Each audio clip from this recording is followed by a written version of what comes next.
It's Song Talk Radio. Welcome to Song Talk Radio, the show with songwriters talking to other songwriters about the craft of songwriting. We share tips, tools, and techniques, and together we all become better at writing songs. I'm your host, Neil Modi, and with me, my co-host, Phil Emery. How you doing, Phil?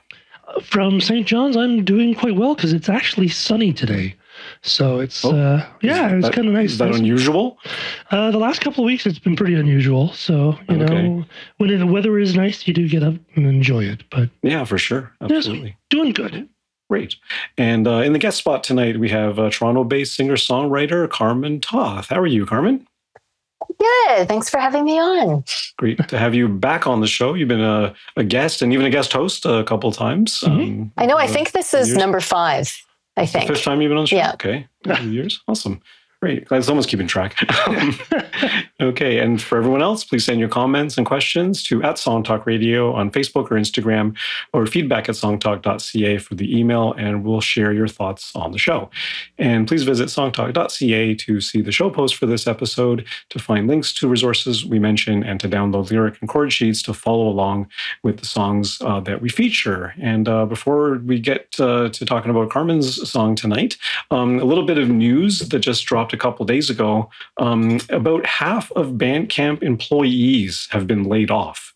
This is from TheVerge.com, published on October 16th. And it said, the company Songtrader that owns Bandcamp purchased Bandcamp from Epic Games. They've laid off 50% of their people, which is a remarkably a large number of people, I would imagine.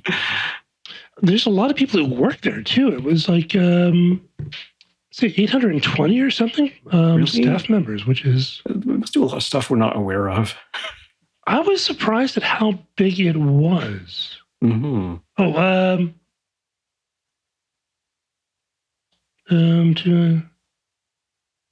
Or 830 employees.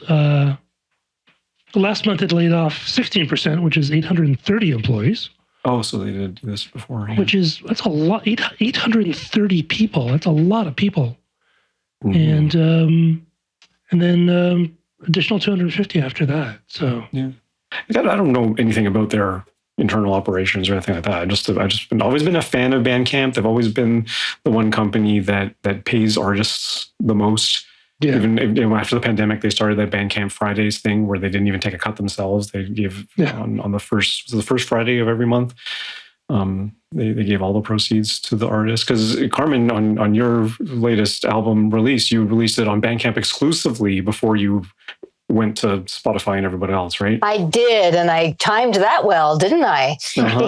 And there were a couple of reasons for that, why I did that. One was it had to do with timing. I was like really, really busy with work and getting ready to move because I had found out I needed to move, but I had a show booked and I wanted to do the album release with the show.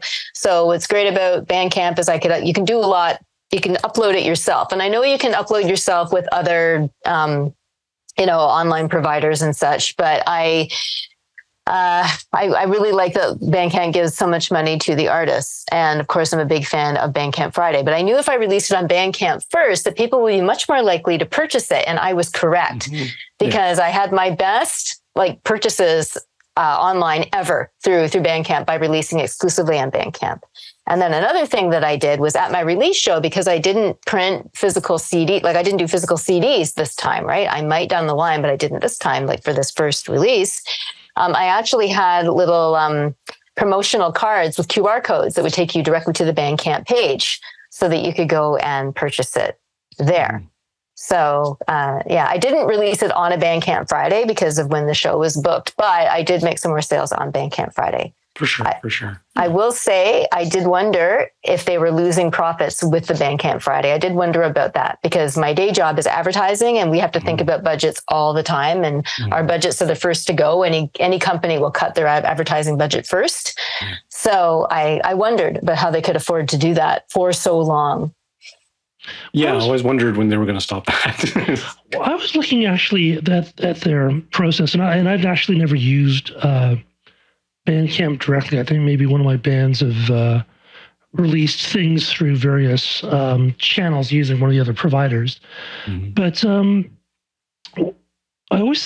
whenever a company doesn't charge for their service and they take a cut of, a very small cut of every purchase, but the problem when you think about the whole organization, I'm sure they have thousands upon thousands of people who sell probably nothing or sell maybe 2 tracks.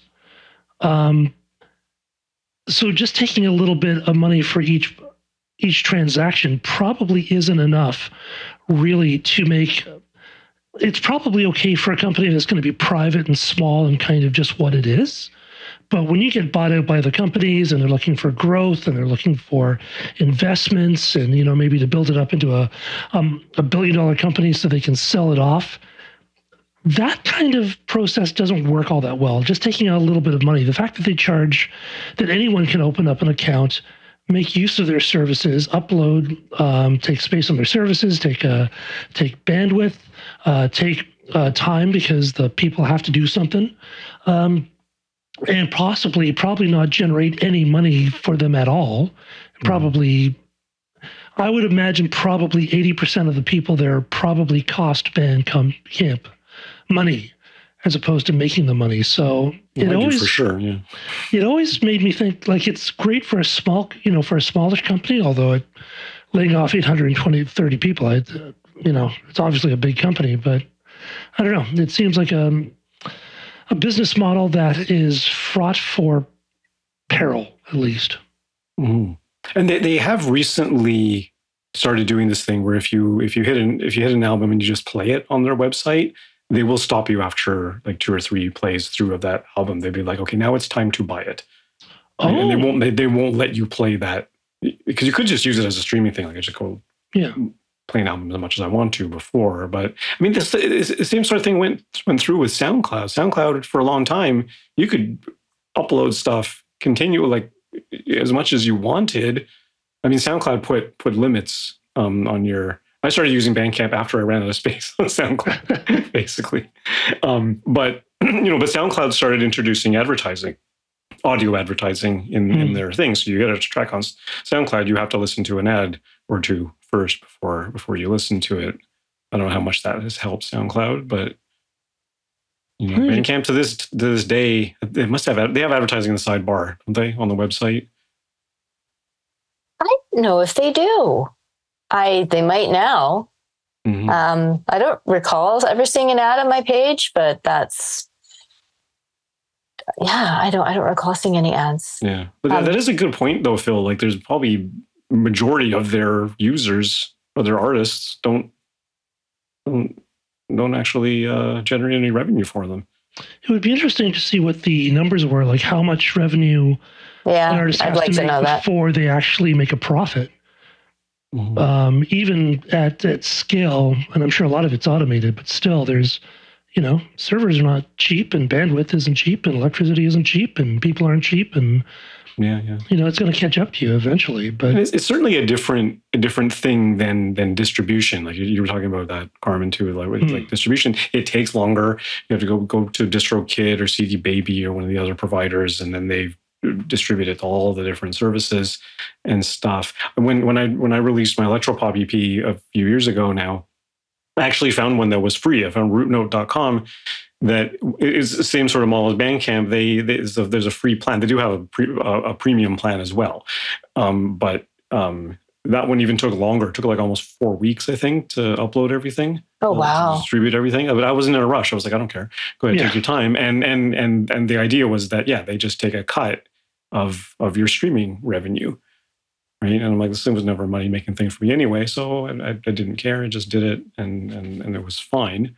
There were a couple little technical snafus and things like that, but I suppose that's the case even with DistroKid and CD Baby. I'm sure it's not seamless as they like to think it is.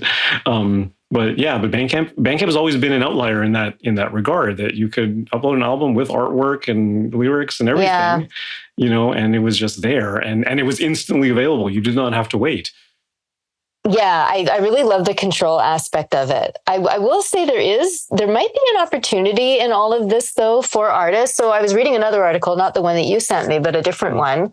I'm sure a quick Google could find it. But I read something about licensing and that there would be licensing opportunities for artists, specifically for video games, because I guess the company, like there's who bought them. Company. Yeah. So because it's a gaming company, but they actually will start looking for songs for usage in some of these games and perhaps other things. So I'm like, okay, that's really interesting. Yeah. Because licensing and song placements is how you can really make money. So I was happy to read that. And I could also see it's probably going to go, I think it already has a paid option, or it will soon. That's the other thing. That's why I'm just so glad I released my album on it when I did. I'm like, I got the last hurrah. No kidding.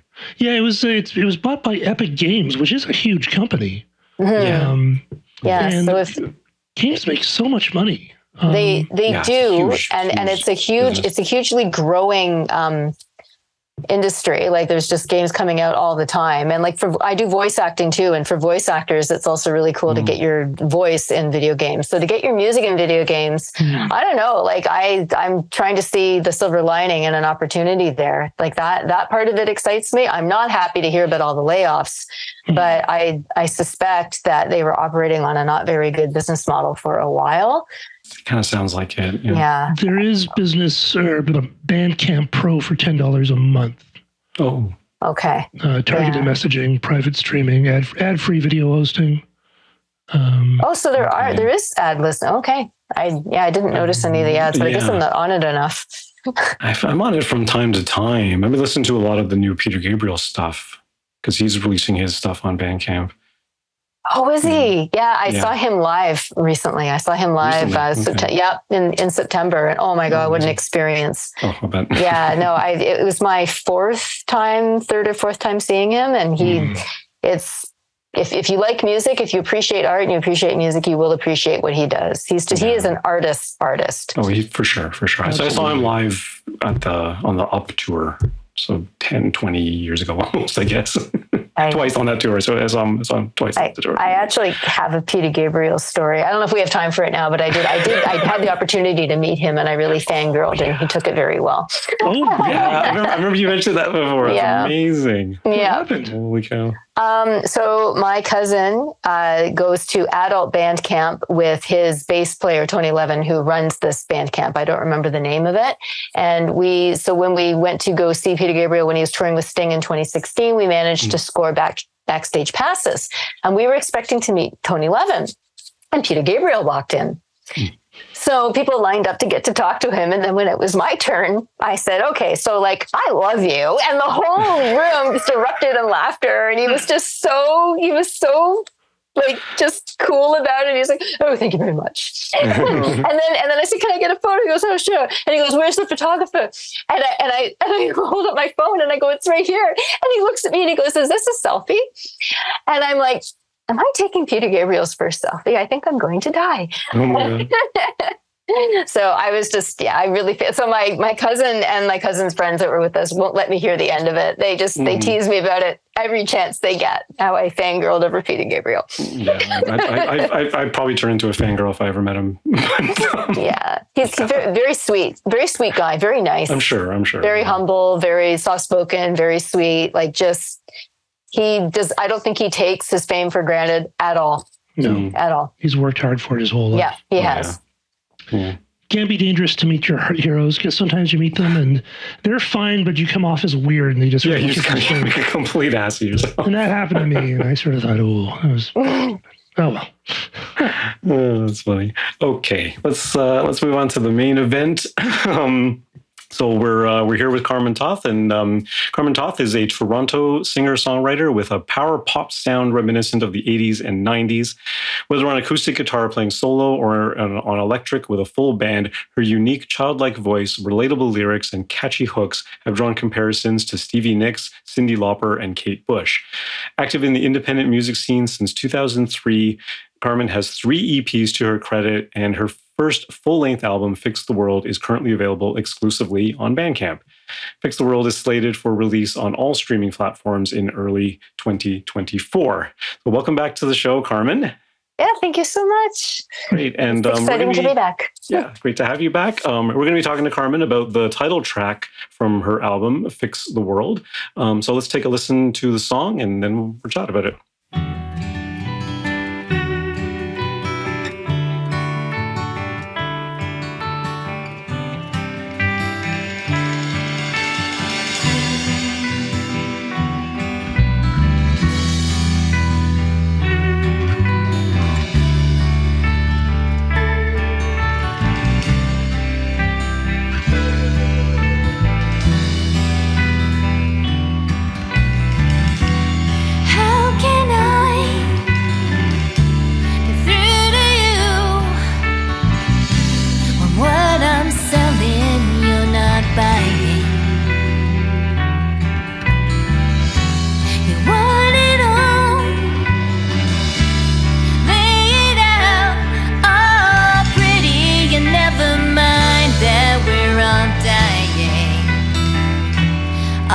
can think is how we gonna fix the world, how we gonna fix the world when we're busy being silly, shallow little girls. Oh, how we gonna fix the world, how we gonna fix the world. Tell me,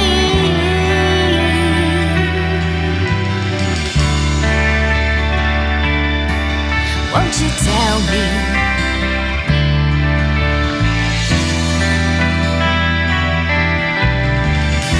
We sit around a semicircle of couches and chairs, surrounded by presents no one can really afford.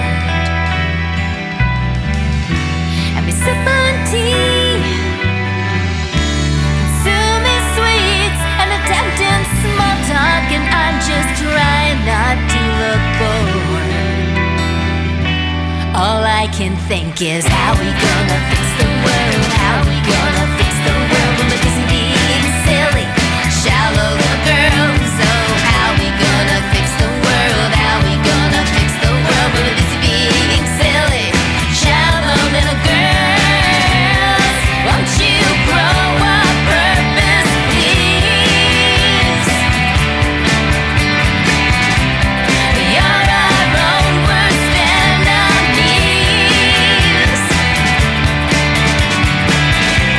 We left the men in charge to run.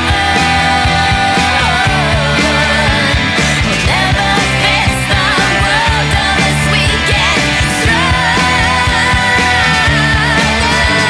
You gotta let me out, you gotta let me be. You think that I will fail, but what if I succeed? You gotta let me out, you gotta let me be. 'Cause I can't be what you raised me to be.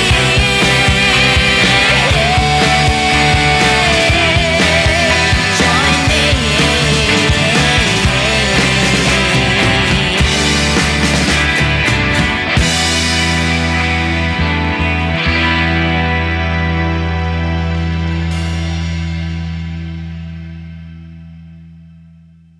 Great stuff. Yeah. There's a lot to unpack in this song. Yeah. Thank you. Is this in your view a protest song? A little bit. Yeah. A little bit. It's kind of an angry feminist protest song. It stems from a little bit of confusion and kind of disdain for, what it's like to live as me in a society and what females are expected to be. I'm really curious to get your first impressions on like what you might think it's about or what it made you think about. Or would you like me to just talk about like exactly what it's about or what inspired me to write it? Well, I mean, I kind of took it like that. There's only that one line in I'm going to call it the bridge, but we're going to get to that in a minute. Wait. We left the men in charge too long. That really gives it a feminist angle, if you will. But other than that, it doesn't come across as a feminist song. It doesn't come across as angry and confused. Oh, interesting. and a little bit not like confused, but there's certainly a hopelessness to it. Yeah. Right? Because it's a question: how are we going to fix the world? And there's no, there's a little bit at the end of a proposed solution, maybe, but even that's kind of doubtful, and everything. So it's to me it is a protest song. It's showing it's showing the error of our ways, if you will, and that's where we have it. But what was the writing process like this on the song? So my songs are kind of weird. Some get written really fast and some take forever to finish. So this was one of the fast ones. Like there are like a little adjustment made later where we ended up shortening the first chorus, but that's it. Like all the words initially are there as they were in the first draft. So I came home from an event. And I won't say what the event was exactly, but it was a lot of women together in one place. And it was for an organization having to do with selling products And I was invited to join. And so this was in 2015, summer 2015, or spring, summer, when the weather started getting warm, 2015. And it was a really interesting time in my life because my marriage had dissolved. I was in the process of getting divorced. I was in the process of, I was going to have to move out of my house that I owned with my now ex-husband and move somewhere else. So I was kind of all in this like really, really weird place. So I came home from this event of all these women collectively together. And I was just feeling a little bit, like I didn't like the vibe. I didn't like the vibe. And what it reminded me of was how I was feeling. And I described that, I paint a picture of it when I say we sit around a semicircle of couches and chairs, surrounded by presents no one can really afford. And that it was a similar feeling as I had at my own wedding shower.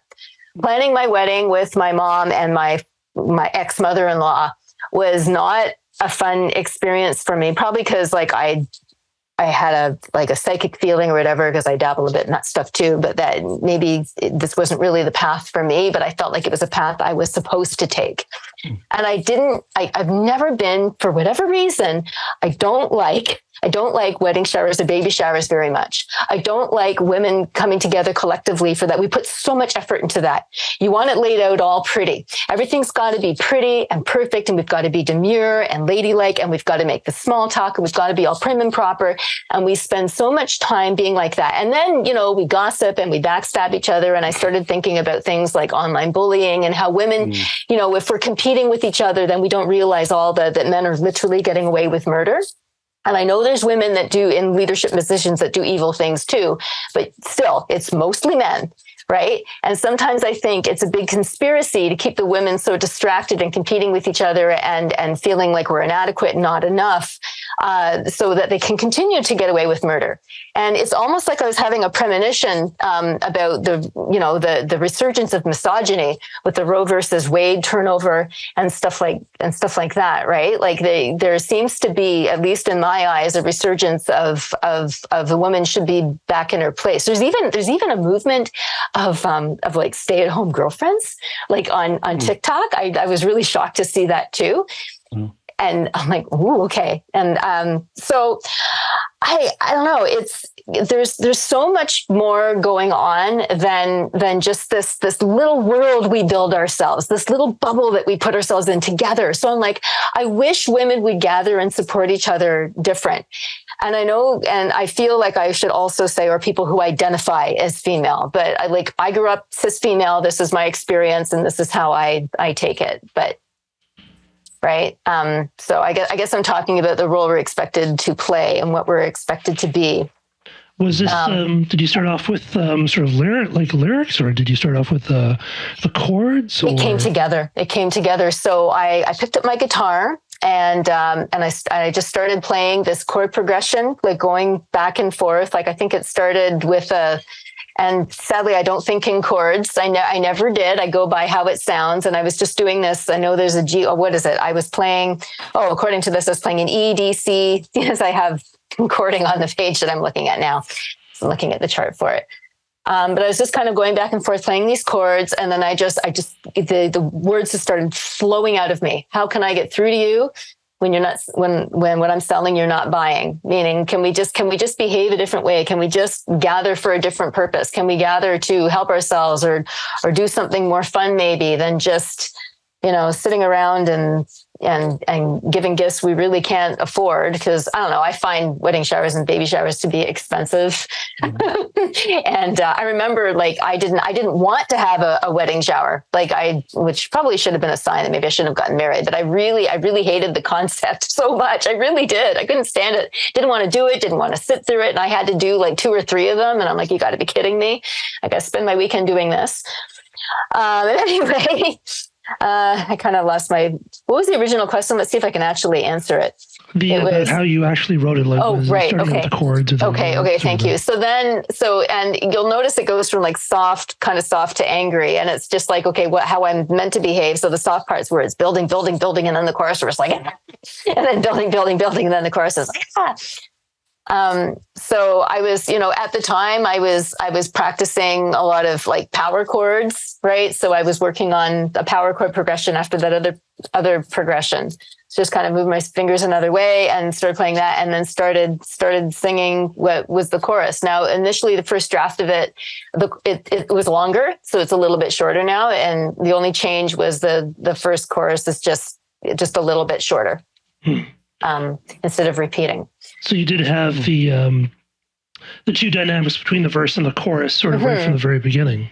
Yeah. And I wrote another song that night too. And I wished, I hope I haven't. And you know what, given all the other things that have gone on in my life lately, I'm probably due to have another evening like that where I just two songs just kind of fall out of me. Because I wrote my other song that's on my EP, Safety Net Distance, that night. I wrote that song that night too.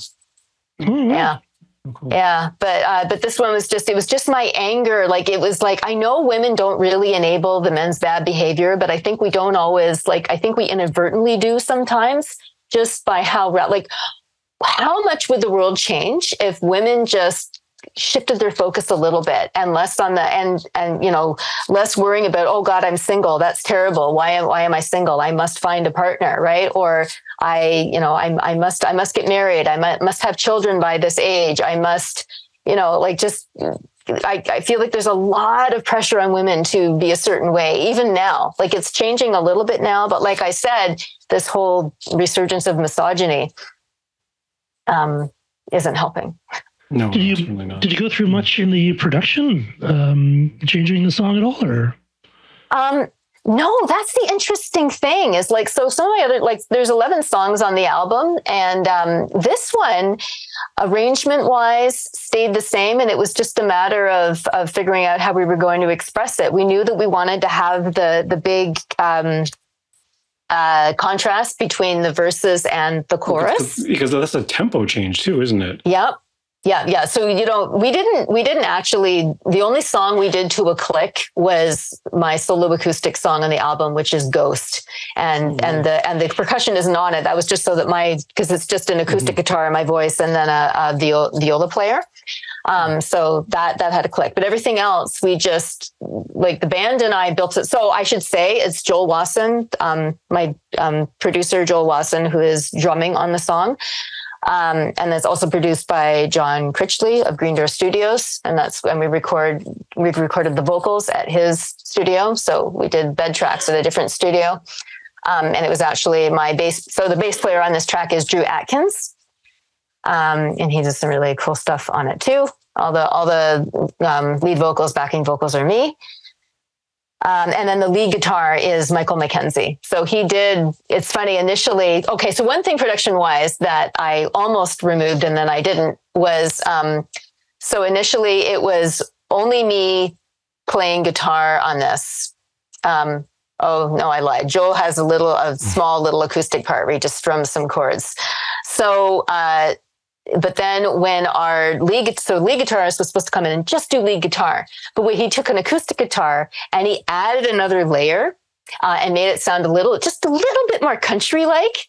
And initially I was like, what is that? That's not my guitar. What's that doing in there? And I got all about it. And then I realized, well, yeah, but it sounds good. So I guess I'll leave it. So that was the only, and then interestingly enough, the mix and the masters sounded very, very different to me as well. And that was the other thing. So that was more of a post thing. And it was just my brain got so used to how the mix sounded that it resisted the master because it just sounded crisper and it sounded so different to me. So then he actually did something to it to make it sound a little more analog. And then it didn't have the same, you couldn't hear everything. So I'm like, okay, no, put it back. Yeah. So it was more the things after we recorded it. Or after so the recording was it captured? Was the band captured four off the floor kind of thing? Yeah. So we got the drums from Off the Floor all playing together, and that's where we got the drum track. And then we went in and did the individual tracks. So the bass and the guitars and stuff were overdubbed. Yes. So I believe so. Without a click. Yeah, without a click, but to the drum beat. So we played all together as a band, and then we took the drum, and then we I think Drew must have done the bass by himself. You know what? Sadly, and they'll be able to answer that. I don't know if we used the original bass and drums from that off the floor or not. That I'm not sure of, and I should get you that answer. I should know this. I should really know this. No, I'm only curious because, like you say, Phil, like that's how they used to do it. Sure enough, but they didn't often have, significant tempo changes from verse to chorus and back again. And Joel has been drumming since he was a teenager. So it's kind of ingrained. And we also see this album, like the opportunity to make this album was a really unique and interesting opportunity because we did it over COVID, right? When everything shut down and shows were getting canceled and I was, and even work schedules were weird, right? Like the nature of work that I do, advertising, like I was unserved for a bit because I didn't really have steady work at the time either. So we all had all this time on our hands. And then Drew, our bass player, has a home studio. So what we were able to do was build the song, like just build a sound together and just play a lot. Like we had a rehearsal every single week, sometimes twice a week, just to build this sound and get comfortable playing with each other. And that might be why. So that really worked. So then off the floor, getting the drums and maybe the bass, but maybe not. I think Drew did record the bass on his own. Let's just go with that after the fact. And then I came in to do the rest of the instruments. So I play acoustic on this and also my electric. And I learned how to play electric for this album as well. And then after the fact, Michael McKenzie, he's in the band Lowest of the Low, if you may, in a lot of other bands, but that's the one you may have heard of. Then he did the lead parts, but also that additional acoustic part that makes it sound just a little bit more country on the verses. And then the other thing we did at the studio where we recorded all the instruments was we actually recorded the vocals as well, but we did redo them. But on the album, there are some vocals that are the original from the first studio. And yeah, it was, I called them even though I didn't get a factor grant, I called them my factor grant. Like I called Drew my factor grant because I wouldn't have been able to afford all a drummer, a bass player, studio time, rehearsal space. Like I got very, very lucky. I got a really unique and valuable opportunity. So I feel very fortunate that I got to do all that. But the Green Door Studios, I had to pay. I had to pay for that time, but reasonable, absolutely reasonable. What kind of feedback are you receiving on this song for your fans and stuff? Are they digging it or? I'm getting really good feedback on this album. People are really, really liking it. My last album, Safety Net, was a little bit more 80s and pop, and people seem to be really resonating with the more gritty, raw sound of this album, like the sincerity to it. Like I'm bringing out my rock a little more, like the edge. But was that really something that people were asking you for, or is that something you would have naturally done anyway, like for yourself? Well, one thing, okay, so as much as I love my album Safety Net, what was really frustrating for me was I could not match what was on the album on stage unless I brought a bunch of computers or triggered backing tracks. And I mean, no disrespect for people who like to do that, and absolutely you can do that. I didn't want to do that. So I really wanted to go more organic. I wanted to kind of go like back to, I guess my roots, so to speak, like where I started. I started with guitar and voice, and I wanted to be able to recreate live what's on the album, or at least close to it. Like if I really were to recreate this album live, I would need somebody on acoustic guitar and I would need harmony singers. That's, but hopefully that's down the line one day. But it's interesting. Like nobody is commenting necessarily on the lyrics or anything, but I know that people like this song. I know that Joel Drummers, he has a young daughter. I know she really likes this song. Like he told me she listened to it. She goes, "Oh, that's a really good song." Like and for kids don't, dad making music, but he plays music for her all the time, right? But like something in this song really spoke to her. And she's 13 now. I think she heard it for the first time and she was like, I don't know, like preteen.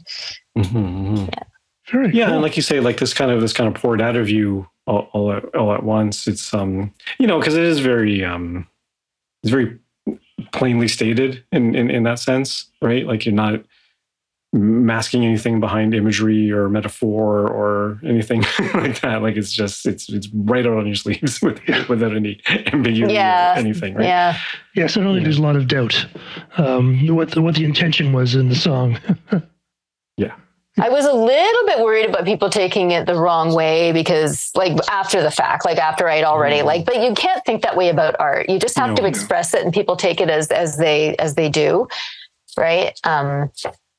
Yeah, and at the end of the day, you're an artist and you're gonna express somebody. If you're gonna piss off somebody or upset somebody, it's gonna happen no matter what you do. That's true. And if someone gets upset at a song, that probably tells you more about them than about the artist. Yeah. And it's nothing like having a real band in the studio. I'm an anti-click guy myself, and I've. Are you? Yeah. Yeah, well, because I've worked with John actually, and John doesn't need a click because he did amazing stuff with my band, and we didn't play to a click because I refused. And you don't need to. It's computers work for us. We didn't lose the war yet. We will, but not yet. Yeah, I mean, we started before the pandemic when my band is starting to engage in a recording project, and I'm the drummer, and I've spent the last several decades playing in bands, live and just whatever, right? So me going into a studio and playing to a click is really, really hard. It's hard. It is. I can finger drum in my studio and I'm fine, but get me on a kit and everything, and it's something I've been practicing at, and to be honest, we're kind of taking a middle of the road. Some stuff is clicked, some stuff is not.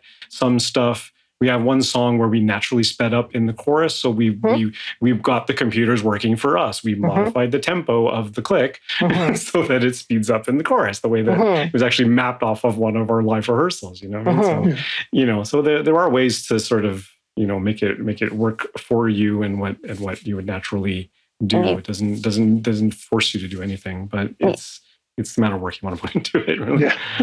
I don't think Led Zeppelin played to a click. No. I don't think the Rolling Stones did either. No. And then if the tempo is supposed to change anyway, it kind of, there's almost no point to playing to a click. I should say one more thing about this song and me. It's the first song I've ever written where I have to transition between finger picking and using a pick. And that was a real challenge for me. And it was funny. Like I didn't play it live for the longest time because of that. And then somebody introduced me to something called a microphone pick holder. Yeah. And you'll see a lot of like pro artists, like they'll have this little like silicone thing sitting on. So you'll never see me play a show without one now. So it's a silicone sleeve that you put on your mic stand. And you see all these little picks sticking out of it. So I'll finger pick and then I'll grab the pick quickly to play the chorus and then throw the pick down, finger pick again, and then... Yeah. Well, there was one thing actually I wanted to ask you about, because, structurally it's interesting because of the tempo change and like you say, strumming to, or finger picking to picking.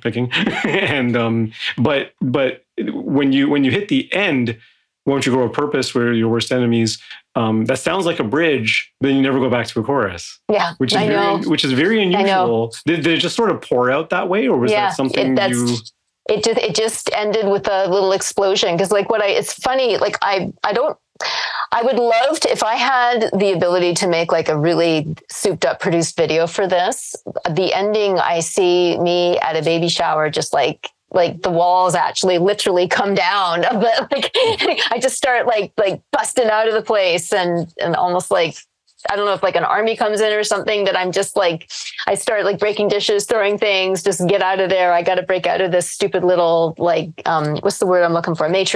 This matrix that we've built for ourselves. Yeah. I know. The ending is very explosive compared to the rest of the song. Like it really ramps up. Which is cool. And even when we play it live, you gotta let me play. Yeah. We crescendo on those parts. And then the other thing I do is I turn overdrive on the guitar. I don't use a whole lot of pedals or effects yet, but like I switched to overdrive at the very end. I should probably talk about the album artwork a little bit, because that is the title track. I don't know if you've seen the album artwork, like the cover, but it's an illustration of me in the middle of what looks like a wreath with like 4 things around it. It's my depiction of the world card from the tarot. So, and what the world is associated with is completing a journey or completing a cycle. So in the tarot, it's like the 4 fixed astrological signs that are around the wreath. So it's like an eagle for Scorpio. I don't know how Scorpio is eagle, but whatever. And then a man for Aquarius, because he's the water bearer, and a lion for Leo. And what's the other one? Oh, good Lord, I don't have it in front of me. Well, it doesn't matter all that much. But anyway, so in the wreath for me is like I've got the electric guitar, the acoustic guitar, and then my 2 deceased cats, which also represent femininity, right? And symbolism on either corner. And they died of old age, both of them. And they were actually mother and daughter, interestingly enough. And there's like a parental. So there's so many layers and levels. So yeah, my 2 angel cats are on either corner. And then I'm in the middle holding a couple of drumsticks instead of batons, which is what the original image has. So yeah. So this is how I try to fix the world with my art, to try and make it better. I know I can't, but if I express myself without fear, and if I say these things without fear, maybe women or people who identify as women who feel like me will feel a little braver, because I really do. And I have to be careful how much I talk about it, because I start crying if I talk about it too much. I feel like I've just been repressed for far too long, trying to be what I thought I was supposed to be. And, and with an underlying feeling of fear all the time of stepping out of this mold. But I've clearly cracked through the mold now. Like I'm of a certain age, and I'm single. I don't have any children. I've made sacrifices for my music. I live a little bit of a bohemian life, but that's what I need to be. I couldn't be that good little wife, that good little mother, that good little quiet, throw baby showers and sip tea and, be all polite and demure. And no, that's not me. I'm sorry. Yeah. And that's exactly what you've done. You've taken your experience and your personality and your worldview and stuck it into a song. I mean, I'm glad that you wrote this, because at least it's about something, and it's about something that's important to you. And it needs to be heard. Is better than writing a vapid pop song that doesn't really say anything. Right? So yeah, absolutely. I probably have a couple of those. Yeah, well, not that there's anything wrong with that, but that's true. The world needs both. So what's coming up next? What's coming up next? The band, the band and I actually have a show coming up. And that is at the Painted Lady on Saturday, November 25th. It's a part of something called the International Pop Overthrow Festival. I think that, so it was in Hamilton for a few years. It was in Toronto, and then it was in Hamilton because he couldn't find a venue. The David Bash, the guy who runs it. So it's back in Toronto now. I think this might be my 7th time playing it.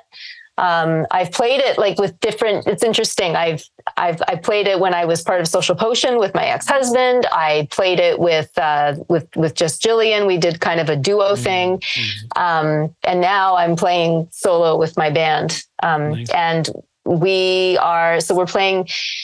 So I think it runs a number of days. I believe it goes Friday, Saturday, Sunday. So we are playing the Saturday, and the Saturday, it actually goes all day. There's an afternoon part of it, and then there's an evening part of it. So we're playing within the evening. And the artist on right before us is Emily Mack, who incidentally I interviewed on your show in 2017. So I was one of the guest interviewers or guest hosts or what have you. Yeah, you were and she was the artist we were interviewing. And she has the same birthday as me, which I also thought was pretty wild. And that day you're doing that show is my birthday. So there we go. So it just, everything is just all coming together. The stars are aligning, right? Yeah. So we, I think our set is at 9. I think we're the third band up. So I believe the music starts at 8 and we are band number 3, but you should come for catch as much of it as you can, because all the bands are quite good. And the sets are not too long. Everyone plays a 30-minute set. So it's a good way to get a lot of good music into one evening. Yeah. It's a great venue too, Painted Ladies. Yeah. I've actually never played there. Oh no? Good stuff. Good stuff. Good place. Cool. Okay. I think I'm hearing the band, so that is all the time we have on Song Talk Radio. Special thanks to Carmen Toth. Great to see you again, hang out. Obviously, we usually ask where our listeners can hear more of your music, but Bandcamp, right? Yeah, carmentoth.bandcamp.com. And on all the social media platforms, I am at, like the A with the circle around it, at Carmen Toth 111. So at Carmen Toth 111 on X, formerly known as Twitter, on Facebook, on what's the other one? On Instagram and TikTok. So that's my handle on all of those. And I also do have a website, carmentoth.com, but it'll do for now, but it's not the best website. But you will find what you're looking for if you go there. It just won't look as pretty as some of the other places. We will certainly send our listeners that way on the show post for this episode. And we want to hear from you. So please send your comments on Facebook or Instagram to @SongTalkRadio, or send us an email, feedback@songtalk.ca. Be sure to check out our YouTube channel for live performance videos and full episodes, and subscribe today to the Song Talk Radio podcast on your favorite podcast provider. You can find links to all the products, books, and web services we mention on the show on our resources page on the website. And please join us at our next monthly Song Talk meetup. Whether you're in Toronto for our in-person meetups or anywhere in the world for our online meetups, it's free to join on meetup.com and free to attend. Bring a song and a lyric sheet and get constructive feedback from other songwriters. Stop by songtalk.ca for the link. You can follow me at neilmodi.com. You can follow Phil at philemery.ca. And Carmen, what's your go-to favorite social media channel? Where do you go the most? Instagram is kind of home base for me, interestingly enough. Interestingly enough. It seems to be the case for a lot of artists. It's a favorite. And be sure to stop by the website, songtalk.ca, to browse past shows, find out how you can be a guest. Thanks for tuning in, and keep on writing. Good night, everyone.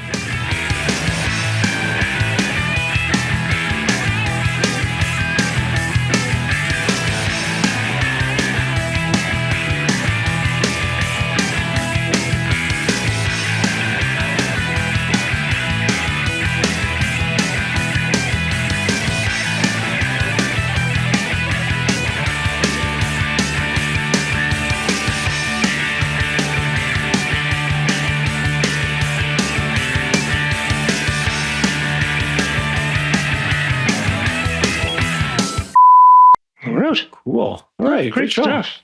Great stuff. Thank you so much, guys. That was a good conversation. It really did. Yes, it went very quickly. Yeah. Amazing. I'm not surprised. Time flies when you're having fun. It's always fun to talk about this stuff. Yeah. Yeah, I've been digging your new album. I was gonna get it on Bandcamp Friday, and then I got busy and I forgot to. But there was a couple of albums I wanted to pick up on Bandcamp Friday last past month, and I completely missed the boat. But next month. Yeah, I guess that's something they're going to get rid of real quick once they finish. I don't know. Yeah, but you never know. Right. It does bring a lot of traffic over, though. Like that. Yeah. So it's like maybe advertisers will buy space for Bandcamp Friday. Like who knows? I don't know that it's all. I don't know that it's all terrible. I feel bad about all the job losses. Mm-hmm. But it's. I don't know. The music is weird. It's. I used to have to go buy CDs and albums and cassettes, and now, I just pay a monthly fee and I can have everything I want on Apple Music or Spotify. Yeah. Right. So it's, my price doesn't go up if I listen to more albums. That's the interesting thing. Yeah. That's actually very true. And although it's interesting, I did a little survey on Reddit, just asking do people still actually have CD players? And people, almost everyone said, oh, yeah, I have CD players. I listen to CDs all the time. Mm-hmm. So it's I haven't listened to a CD for many years. I do everything live. We have a music server, so we, load up the WAV files from the CDs, but, we don't actually have a CD player anymore. But lots of people do, apparently. So it's still a viable medium. I'll buy a CD from an artist, from a local artist. I'll buy the CD, but once it gets ripped into iTunes, the CD goes on the shelf and I never open it again. Yeah. Mm-hmm. Once it's in there. And then, you're right. You can stream it to various speakers. We don't have a CD player in the car anymore. I have one in my computer. That's it. It's the only one. And we have a PlayStation in the living room that I can technically play CDs. But when's the last time you used a PlayStation for that? Yeah, it's true. Oh yeah, right. You used to be able to do that. I know. I think I'm going to be getting rid of I have a stereo with a CD player in it, and I think I'm going to be getting rid of that when I move as well. But I do feel like I have one of those little external CD drives for my computer. Mm-hmm. So I have the means to play one, but I did like the 5 disc changer. I would put 5 CDs in, then it was like the original Spotify shuffle. Yeah. We had one at our last car. We had a 6 CD changer, which was quite fun. But you could also put in that car. You could also put MP3. You could run a bunch of MP3s onto a CD and throw it in there, and then you could have literally thousands of songs floating around. Yeah, it would be interesting. It would be interesting to see how music continues to evolve. Like, for all we know, we'll just have like a little, microchip put in our brain that has like a million songs. And you can just like cue it up, and it'll just play in your brain. It's gonna stream from the cloud, no matter what is shipping your brain or whatever device it has. It's more gonna be streaming from wherever. Very true. I do hope that Bandcamp continues to compensate the artist, though. That's the other thing I like about Bandcamp. You buy something on Bandcamp, you can download the 320 kilobyte MP3s with the artwork and save it to your local thing. And that's what I like doing. It's a great company. It just may not be able to be like 1,000-person company. Maybe it can only be a 100-person company and be fine. But it could be they're just going through like a right sizing process right now. When you're Epic and you're making like billions of dollars, something like that, it might be more of a pain just to even have to deal with it, because the numbers, I'm sure they're not bringing in $1 billion of revenue. And regular people don't know about Bandcamp. Only artists know about Bandcamp. No. The other thing I was posting about, and people are like, "What's Bandcamp?" And I'm like, "Are you fucking kidding me?" No, and I had a couple of other artists not know what it was, and I'm like, "You've got to be kidding me." Yeah, there could be some artists who don't know what else, but regular lay people who aren't in the industry or whatever have you, they have their Apple, they have their Spotify, they're good. Yeah, they don't care. Yeah, my family unfortunately still cannot figure out how to download songs off of Bandcamp after buying it, and they're telling me that I have to show them how to do it. And I'm like, "Are you serious?" And like they can't figure it out. And I'm like, I guess because they bought it on their phone and they can't get it to play from their phone, or so. I don't know. They wanted, I think you have to get the files like on a desktop computer. I think that's the issue. I do everything on my desktop. Every time I try to do anything on my phone, I fail. I don't understand how people do stuff on their phone, like real productivity stuff. Or there was one, I was trying to buy tickets for something on my phone, and the form kept failing. Like it wouldn't let me fill in like my name and phone number and like shipping address and everything. It just wouldn't let me do it. I had to wait until I got onto a desktop. Android or Apple? It was Android. Oh, okay. Yeah, but it was the website. It was just like, they didn't optimize it properly for phone, or I don't know what. It might have been too much traffic. It was Ticketmaster? No, it was a separate thing. Oh, interesting. A little independent thing, but it was weird. Anyway, but yeah, in general, I just don't like doing stuff on phone. Are you playing anywhere with Base Shelter? Anywhere in the city? We did a couple of gigs at the end of the summer, like small. We just did a festival in Richmond Hill, and then this and that, the open mics and things like that. But that's the plan. It's coming out. Yeah, it's hard when everyone's got stuff to do. And Eddie's been out of the country for a few weeks, and he's just came back last week. So we're actually getting together tomorrow, not for rehearsal, just as oh, cool. Tell them I say hi. Yeah, for sure. I'll let them know we had you on the show and chatted and everything. Yeah. It's slowly getting back. So when you post this, are you posting the recorded Zoom, like our faces and stuff? Our faces will be on YouTube. Cool. Oh, cool. YouTube channel. The podcast proper is audio. Yeah. That goes out onto everywhere except Bandcamp. That's why I made sure I had a better background, because like my normal background is a mess. Yeah. Well, I just blur mine. I guess I could have blurred it too. I was trying to be creative. Yeah. Looks cool. Out in the galaxy. Mm-hmm. Well, it's the world. I think it's the world, right? Because it's Fix the World as the song. Yeah. Fair enough. So I was trying to. All right. Great. Okay, cool hanging with you, Carmen. And yeah, we'll give you a heads up when the podcast drops. Should be within a week or so. Okay. You can share it with all your peeps. Yeah, and I got to get back to you as to what video clips I want. And yeah. Well, take your time. I mean, whatever. Yeah, I am. Yeah, that's fine. I'm sure you're moving November 1st, are you? You're moving November 1st? October 30th. October 30th, yeah. So there you go. Yeah. So I suspect I won't hear from you until well after that. Probably not. But yeah, I'll be using it to apply for things. So like, that'll be the fire under my butt because I want to apply for the festivals and stuff. Yeah, good. Yeah. Okay. Have a wonderful night, gentlemen. Thank you so much. Thank you for what you do, and thank you for keeping this going, like even through the pandemic and stuff, and for like promoting independent music in general. Thank you for doing that. We need it. It's good for humanity. That's what we're here for. Yeah. No, we appreciate you saying that. Thank you. Good to hear. Very nice. Very cool. Yeah. All right. Alrighty. Thanks so much, and good luck with the move. Thank you. Have a happy move. It's not fun, I know. Yeah. All right. All right. Have a good one. Cheers. Take care, guys. Bye. Okay. I hate moving so much. It was not that I've actually haven't moved that much. I think I went through a period where I moved a lot. Yeah. And I sort of stopped, but yeah, me too. I mean, when we moved here, we hired movers, and they came with a truck, and they did all the literally all the heavy lifting. We did a couple of carloads of like my keyboard and stuff like that. I didn't want to give it to them. That's the way to do it as an adult. Is you want to just you don't want to have get your friends together and some pizza. It's just it's just hell. It's like no. You're an adult. You hire people to do it, and they do it in 4 hours. You're done. Well, you're not done, but Yeah, then you gotta unpack.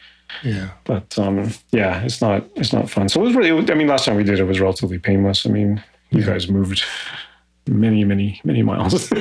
That was the big production, but actually. And you were in that house for a while. Like you 6 weeks. Your house in High Park. Oh yeah, we were there for a long time. You were there for a long time. The longer you stay somewhere, you accumulate more crap. Oh yeah. Just like I gotta get rid of how all much this bigger our house is. I'm scared when we move out of here.